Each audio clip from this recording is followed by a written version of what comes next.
দিল্লি থেকে শেখ হাসিনা বাংলাদেশে আসার জন্য ছটফট করছে।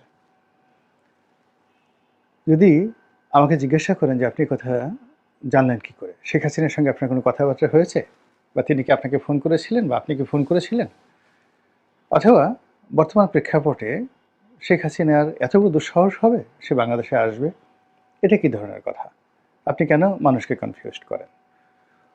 এ সকল কথার উত্তরে বলতে হবে যে শেখ হাসিনার সঙ্গে আমার কখনোই কথা হয়নি। টেলিফোনে জীবনে আমি তার সাথে কোনোদিন কথা বলিনি। নেভার এভার ইন লাইফ কখনো, যাকে বলে আমি যখন এমপি ছিলাম তখনও কথা বলিনি। তিনি বেশ কয়েকবার আমাকে আমন্ত্রণ জানিয়ে তার অফিসে নিয়েছিলেন কিছু কথা বলার জন্য। কখনো পরামর্শের জন্য, কখনো বকা দেওয়ার জন্য নিয়েছিলেন। এর বাইরে আমি কখনো তার অফিসের ছায়াটি পর্যন্ত মাড়াইনি। আমার যতদিন ক্ষমতা ছিল আমি নিজের জায়গায় থেকেছি। আমি কখনো গণভবনে যাইনি। কোনোদিন আমাকে দাওয়াত না করা হলে গণভবনে যাইনি। আর বঙ্গভবনে তো দাওয়াত সংগতিকারী সংসদ সদস্য হিসেবে পেতাম। একটি বারের জন্য আমি ২ বার গিয়েছি মানে বঙ্গভবনে। ১ম বার হলো যখন মন্ত্রিপরিষদের প্রথম মন্ত্রিপরিষদের শপথ হলো সেদিন। আর সোনিয়া গান্ধী যখন এলেন এবং তিনি যখন বক্তব্য দিলেন তাকে সংবর্ধনা দেওয়া হলো বঙ্গভবনে। ওই ২ বার আমি জীবনে বঙ্গভবনে গিয়েছি। কিন্তু কখনোই আমি আর বঙ্গভবনে যাইনি। আমার কাছে এটা একটা ঝামেলা মনে হয়েছে। আরেকবার গিয়েছিলাম। সেটা হলো আব্দুল হামিদ সাহেব যখন প্রেসিডেন্ট ছিলেন, তখন আমার এক বন্ধু হঠাৎ করে আবদার করে বসলো। আমি বললাম যে ওনার সাথে আমার খুব ভালো সম্পর্ক। তো উনি বললেন যে আমাকে একটু বঙ্গভবনে নিয়ে যান। তখন আমি তাকে নিয়ে গিয়েছিলাম। এই সাকুল্যে ৩ বারের মতো আমি বঙ্গভবনে গিয়েছি। অথচ ৫ বছরে রাষ্ট্রীয় যে অনুষ্ঠানগুলো আছে সেই অনুষ্ঠানে ৫ বছরে অ্যাটলিস্ট ২০ থেকে ২৫ বার আমি এবং আমার স্ত্রী বঙ্গভবনে যাওয়ার জন্য আমাদের নিমন্ত্রণ ছিল। আমরা কখনো যাইনি। আমার স্ত্রী একবারের জন্য যায়নি। অনেকে নিজেদের বউ নিয়ে, বাচ্চাদেরকে নিয়ে প্রধানমন্ত্রী যায়, সঙ্গে যায়, ছবি তুলে, নেতাদের সঙ্গে ছবি তুলে। কিন্তু কেন জানি আমার আওয়ামী লীগের কোনো নেতার সঙ্গে কোনোদিন একটা সেলফি তোলা হয়নি, ছবি তোলা হয়নি। বিভিন্ন অনুষ্ঠানে হয়তো অনেকে ছবি তুলেছেন অনেকের সঙ্গে, সেটা তাদের কাছে আছে। আমার কাছে এই ধরনের কোনো ছবি নেই। জিল্লুর রহমান আছে ৩য় মাত্রার। তিনি মাঝে মধ্যে অনুষ্ঠান করতেন। তার ছেলের জন্মদিন, মেয়ের জন্মদিন বেশ ঘটা করে করতেন। বাংলাদেশের সবাইকে দাওয়াত দিতেন। তো এরকম তার অনুষ্ঠানে আমার স্ত্রী সন্তানদেরকে নিয়ে একবার গিয়েছিলাম। ওখানে দেখলাম যে তোফায়েল সাহেবের সঙ্গে আমার কিছু ছবি তার ক্যামেরাম্যান তুলেছে এবং পরবর্তীতে আমাকে আবার সেই ছবিগুলো দেওয়া হয়েছে। এছাড়া আমার বাইরে আওয়ামী লীগের আর কারোর সঙ্গে, শেখ হাসিনার সঙ্গে তো নয়ই, কোনো ছবি নেই। আমার অফিসে কোনো ছবি নাই, নিজের ছবিও নাই। একটা ছবিমুক্ত জীবন আমি করি। যেখানে আমি বাস্তব জীবিত আছি সেখানে আমার ছবি লাগবে কেন? তো এই কারণে বললাম এই কথাগুলো যে শেখ হাসিনার সঙ্গে আমার যোগাযোগ অতীতে ছিল না, বর্তমানে নেই, আর আগামী দিনেও হওয়ার কোনো সম্ভাবনা নেই। কেননা আমার মতো মুখ কাটা বা ঠোঁট কাটা যারা লোকজন আছে, যারা নাক উঁচু লোকজন আছে, তারা সাধারণত উপযাচক হয়ে কোথাও যায় না। আমন্ত্রণ না থাকলে যায় না। আবার আমন্ত্রণ হলে যদি দেখি যে ওখানে আমার সম্মানটা ওইভাবে সংরক্ষিত থাকবে, আমাকে ওইভাবে মর্যাদা দেওয়া হবে, এরকম 100% অ্যাসুরেন্স না পাওয়া পর্যন্ত যেই দাওয়াত করুক না কেন, যত বড় লোক দাওয়াত করুক না কেন, আমি নিজে সেই দাওয়াতে কখনো যাইনি। ফলে আমার সামাজিক জীবন, পারিবারিক জীবন কেবলই মাত্র নিজের কেন্দ্রিক, সেখানে থাকি। তো আপনারা বলতে পারেন যে তাহলে আপনি এত কথাগুলো বলেন কি করে? এই কথাগুলো বলার কতগুলো মাধ্যম আছে। প্রথমত হলো আই এম ওয়েল কানেক্টেড। সমাজের সকল স্তরের মানুষের সঙ্গে আমার যোগাযোগ আছে, টেলিফোনে যোগাযোগ আছে। অনেক মানুষ আমার অফিসে আসেন, অনেক বড় বড় মানুষ আসেন। আবার সমপর্যায়ের আমার যারা বন্ধু-বান্ধব আছে তাদের সঙ্গে আড্ডায় বসি, এক টেবিলে বসি। সেখানে আলাপ আলোচনা হয়। আলাপ আলোচনার মধ্যে অনেক যাকে বলা হয় সত্য বের হয়ে আসে, গোপন বিষয় বের হয়ে আসে। দ্বিতীয়ত আমি পড়াশোনা করি। পত্র-পত্রিকা পড়াশোনা করি, সামাজিক মাধ্যমে যথেষ্ট সময় কাটাই এবং যে সকল বই পুস্তক পড়লে মনের দরজা খুলে যায়, কল্পনা এবং চিন্তার জগৎ খুলে যায় এবং পরিবেশ পরিস্থিতি অনুধাবন করা যায়, সে সকল বই আমি সেই ক্লাস 6-7 থেকে পড়াশোনা করে আসছি, এখন পর্যন্ত পড়াশোনা করি। এরপর আমি ব্যক্তিগতভাবে একটা চরিত্র মেনটেন করি। একটা বিশ্বাস এবং একটা চরিত্র, ক্যারেক্টারিস্টিক্স বলতে যা বোঝায় সেটা একান্ত নিজের ব্যক্তিগতভাবে সেটা মেনটেন করি। পৃথিবীর সমস্ত লোভ দিয়ে, লালসা দিয়ে আমাকে আমার এই চরিত্রর বাইরে কেউ নিতে পারেনি। আমার বাবা নিতে পারেননি, স্ত্রী সন্তান কেউ নিতে পারেনি। একটা চরিত্র মেনটেন করি। এই চরিত্রগুলোর ফলে কি হয়, মেনটেন করার ফলে কি হয়, আমার ভিতরে একটা অনুভব শক্তি আল্লাহ রাব্বুল আলামিন দিয়ে দিয়েছেন। আমি অনেক বিষয় বুঝতে পারি, অনুভব করতে পারি এই ক্যারেক্টারিস্টিক্সের কারণে। এবং ওই চরিত্র মেনটেন করা এত সহজ বিষয় না। এই চরিত্রের মধ্যে কেমন জিনিস, যেমন হারাম খাবার না খাওয়া, হারাম দিকে না তাকানো, অপ্রয়োজনীয় বিষয়গুলো পরিহার করা। অর্থাৎ আপনার যেগুলো প্রয়োজন নেই সেই বিষয়গুলো আপনি শুনবেন না, সেই বিষয়গুলো বলবেন না, সেদিকে যাবেন না। এরকম অনেক গুরুত্বপূর্ণ বিষয়গুলো রয়েছে। তো এটা আমি যখন জেনেছি, এবং এটি একটা অভ্যাস ছিল ইমাম শাফি রহমতুল্লাহ আলাইহের। তো এই অভ্যাসটা করার ফলে আল্লাহ আমাকে অন্য যে কোনো বান্দার, এই জমানার যে কোনো বান্দার চাইতে আমার স্মরণশক্তি আল্লাহ বাড়িয়ে দিয়েছেন এই আমলগুলো করার কারণে। আপনারা যদি এটা করতে চান তাহলে করতে পারেন। অর্থ হলো যে আপনার জন্য যা কিছু প্রয়োজন নয় এরকম কোনো কিছু আপনি করবেন না, চিন্তা করবেন না, আর মন্দ চিন্তা করবেন না, তাহলে আপনার স্মরণশক্তি বৃদ্ধি পাবে। ফলে আমি যা কিছু দেখি সেটা আমার মনে থাকে দীর্ঘদিন, এবং সেই কথাগুলো আমি বলতে পারি। অনেকে অবাক হয়ে যান যে আপনার এতগুলো মনে থাকে কি করে। মূলত ওই আমলের কারণে। এই আমলটা আমি শিখেছি মিশরে গিয়ে। ইমাম শাফি রহমতুল্লাহ আলাইহের মাজার যখন আমি জিয়ারত করতে গিয়েছি, তখন এক দল স্কলার ছিলেন আল আজহার বিশ্ববিদ্যালয়ে, তারা এই জিনিসটি বললেন। সেটা অন্য একটা প্রসঙ্গ।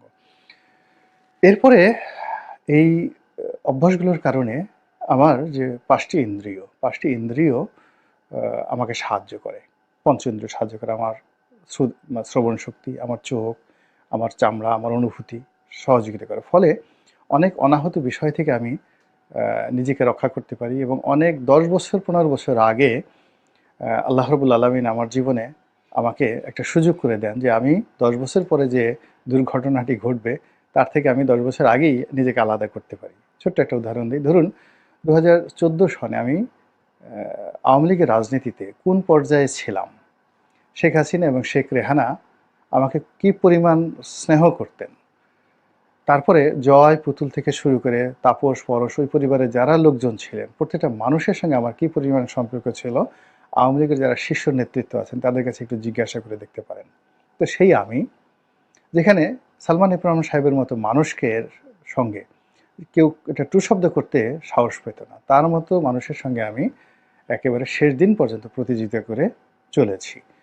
তো সেই প্রতিযোগিতায় আমি যে জেলে গিয়েছি, এটা আমি ইচ্ছা করে জেলে গিয়েছি, কিন্তু আমার অপশন ছিল জেলে না যাওয়ার, অনেকগুলো অপশন ছিল, কিন্তু না, আমি জেলে গিয়েছি, এটা আমার ইচ্ছা করি আমি জেলে গিয়েছি। তারপরে জেল থেকে বের হয়ে আমি আর পার্লামেন্টে যাইনি, এবং 2014 সনে আওয়ামী লীগের মনোনয়ন পর্যন্ত কিনিনি। এই যে আওয়ামী লীগের মনোনয়ন কিনিনি 2014 সনে, 2024 সন পর্যন্ত এই 10টি বছর 11টি বছর আমাকে বিভিন্ন কথাবার্তা শুনতে হয়েছে। কিন্তু আমার মনের মধ্যে সবসময়ই একটা ইতিবাচক ধারণা ছিল যে আমি সঠিক পথে আছি। একদিন না একদিন সবাই অনুশোচনা করবে আর আমি তখন বিজয়ী হব। এখন চিন্তা করুন যে আমি যদি আওয়ামী লীগের এমপি থাকতাম, মন্ত্রী থাকতাম, অথবা ধরেন একেবারে 14তে আমাকে মনোনয়ন দিল না, 18তে দিল না, কেবলমাত্র আমি আওয়ামী লীগ করতাম, এই কারণে আমার যে অবস্থাটা থাকতো, আমি কি এখন আপনাদের সামনে এইভাবে কথা বলতে পারতাম? এই যে বিষয়টি, এটি আল্লাহ রাব্বুল আলামিন আমাকে দিয়েছিলেন সেই 2014 সনে, যার কারণে আমি একটা কঠিন সিদ্ধান্ত নিতে পেরেছিলাম। এভাবে জীবনের ব্যবসা বাণিজ্য, পরিবার পরিজন, ছেলে মেয়ে, অনেক গুরুত্বপূর্ণ সিদ্ধান্ত আমি 1 মিনিটে নিয়েছি, যেটি অনেকে হয়তো 2 বছর 3 বছর চিন্তা ভাবনা করেও পারেনি। তো সেই অনুভব থেকে, এই যে একটা অনুভব, সেই অনুভব থেকে আমার কাছে মনে হচ্ছে যে শেখ হাসিনা বাংলাদেশে আসার জন্য ছটফট করছে। এমনকি তিনি যদি সুযোগ পান তাহলে দিল্লির যে নজরদারিতে তিনি এই মুহূর্তে আছেন, কঠোর নজরদারিতে আছেন, সেখান থেকে তিনি পালিয়ে হলেও বাংলাদেশে ঢুকবেন, এবং বাংলাদেশে ঢুকে তাকে যদি মরতে হয়, লোকজন যদি তাকে পাড়িয়ে মেরেও ফেলে, এটা তিনি জানেন।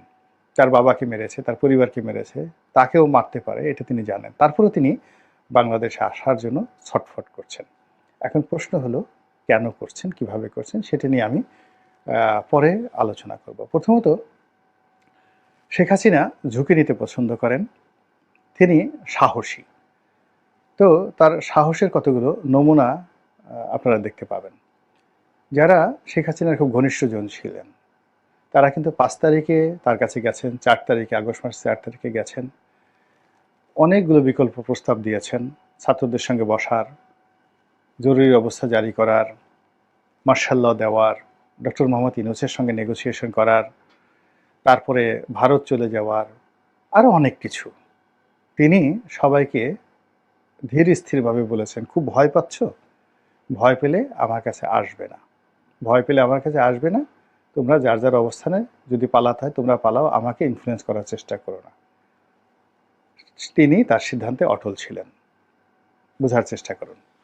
এবং সবার শেষে দেখেন, তিনি যখন হেলিকপ্টারে উঠে যাচ্ছিলেন, তার চোখে মুখে তিনি যে ভয় পেয়েছেন, যাচ্ছেন, আতঙ্ক, গোস্বা, ক্ষোভ, কোনো কিছু ছিল না। তিনি বরং বিরক্ত। আপনি দেখবেন তার চেহারার আই কন্ট্যাক্ট দেখবেন, তিনি যখন হেলিকপ্টারে উঠছিলেন তিনি বিরক্ত ছিলেন যে এভাবে কেন তাকে জোর করে উঠিয়ে দেওয়া হচ্ছে।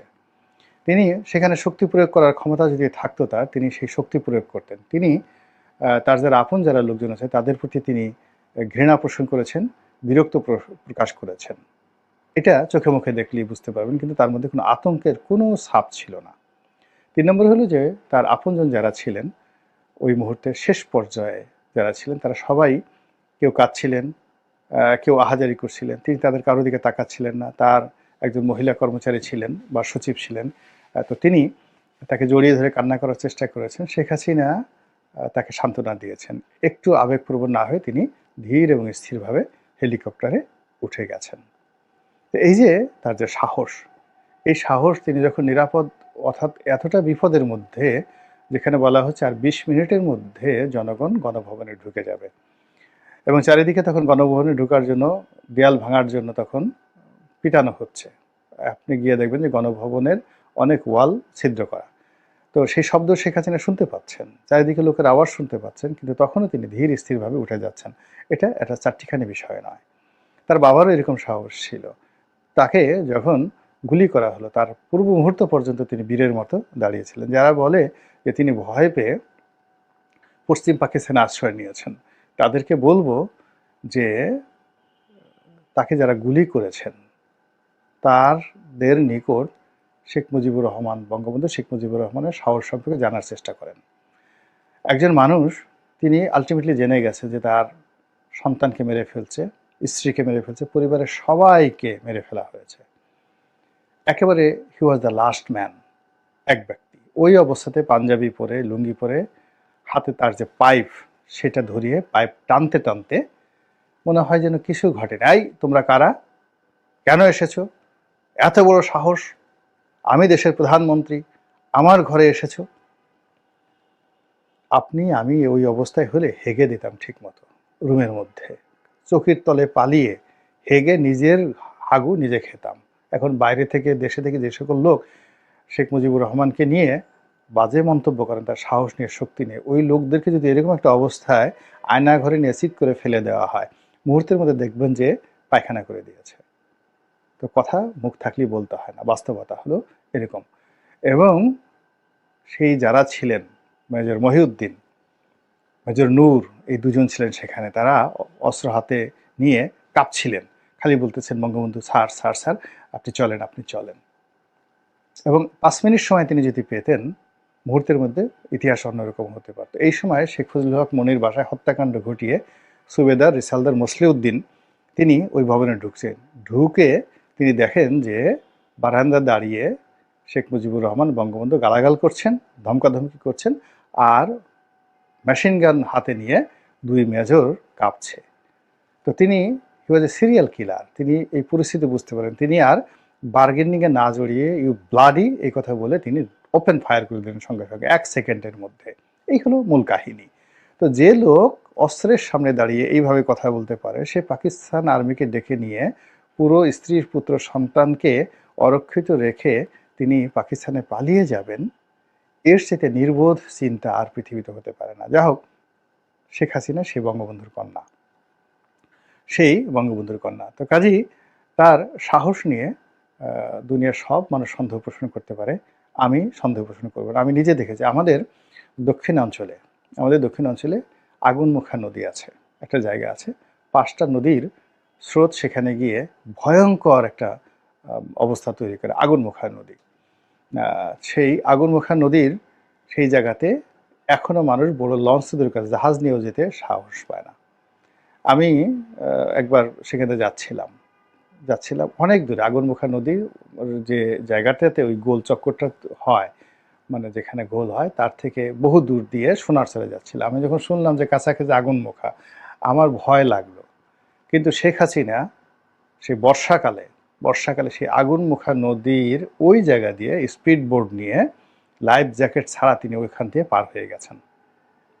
ওই গলাচিপা 10 মিনার বিস্তীর্ণ চর অঞ্চলে সেই বর্ষাকালে তিনি স্পিড বোট নিয়ে তিনি সেখান থেকে ঘুরেছেন। This is Sheikh Hasina. তো কাজেই তাকে যারা চিনেন না তারা তাকে নিয়ে অনেক কথা বলতে পারেন। খালেদা জিয়ার এরকম সাহস আছে।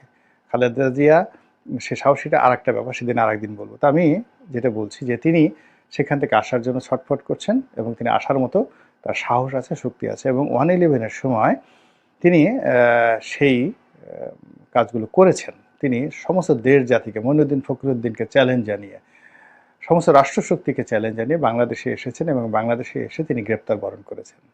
এগুলো এক। 2 নম্বর হলো তিনি আসতে চাচ্ছেন কেন? এর কারণ হলো ওই একটা পরিস্থিতিতে তিনি চলে গেছেন, চলে যেতে বাধ্য হয়েছেন। কিন্তু এখন তিনি বুঝছেন যে তিনি যদি কোনো কারণে দিল্লিতে মারা যান, আজীবন তাকে মহিলা হিসেবে, পুরুষ হিসেবে নিন্দিত, ঘৃণিত হয়ে পলাতক হিসেবে তাকে মরতে হবে।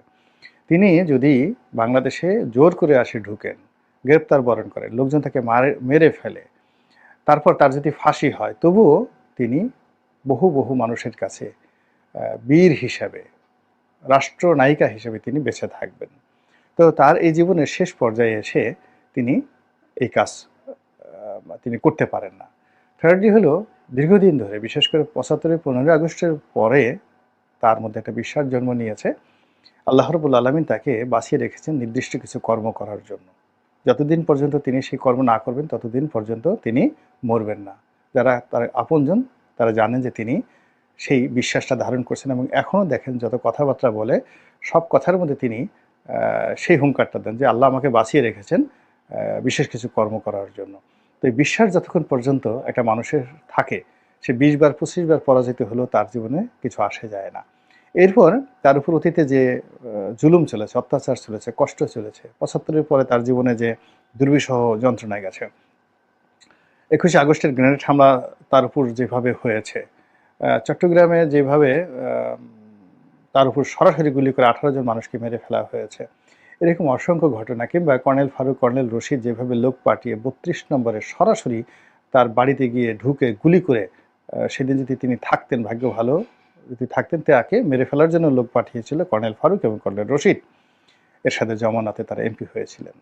তো সেই পরিস্থিতিগুলো তিনি মোকাবেলা করেছেন। কাজেই সেই পরিস্থিতির তুলনায় বর্তমান যে পরিস্থিতি, এটি তার কাছে নস্যি। আগে যে সকল বিপদ তিনি মোকাবেলা করেছেন, অর্থাৎ বিএনপির মতো একটা প্রচণ্ড শক্তিশালী দল তাকে অ্যাবান্ডন করার চেষ্টা করেছে, এরশাদ তাকে করার চেষ্টা করেছে, তো সেই জিয়াউর রহমান সাহেব তাকে করার চেষ্টা করেছে, তার এগেনস্টে বর্তমান ছাত্র জনতা ডক্টর ইউনূস তার কাছে নস্যি।